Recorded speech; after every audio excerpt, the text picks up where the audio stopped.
Hey guys, it's election day, and we are not going to record a podcast about this because we did this 4 years ago, and all of the same conversations apply.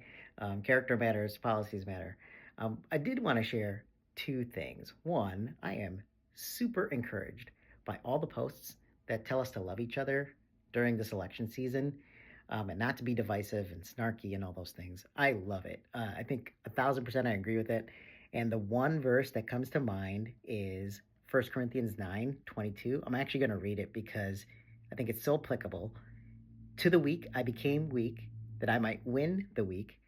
I have become all things to all people, that by all means I might save some. And this is such a cool verse because I remember years ago, Tim Keller wrote a post, and he said, why does Paul in 1 Corinthians 9 say he becomes like the people in the culture he's evangelizing? That doesn't mean he gives them what they want to hear. It means giving them much they do not want to hear, but in language and with arguments they can understand. That's so cool because that means we don't have to throw away our convictions and maybe the things that we believe in and maybe some of the policies that we believe in. We don't have to throw away our identity, but we do want to meet people where they are so that we might win some. So that's the encouraging thing. The discouraging thing that I've seen is people throwing away their faith or being dissuaded with their faith because of how Christians behave.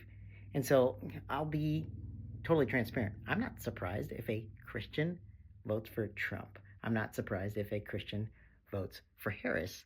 I am surprised when a Christian turns away from their faith because of policies and politics. And that's discouraging because it makes me really sad that they might put their faith in something so fallible as men and women. And that's not really how we should set our foundation of our faith in. And so, going back to what Paul is talking about here, how do we actually be all things to all people so that we might win some? It's easy to say, but hard to do. And if you actually scan your eyes up a couple verses in that chapter, in 1 Corinthians 9, and it says it in verse 19, for though I am free from all, I have made myself a servant to all, that I might win more of them. So how does Paul do this? He serves. So during election season, it's crazy. Who knows what's going to happen? Everybody's been telling me the world's going to end for the past 10 presidential elections that I've lived through.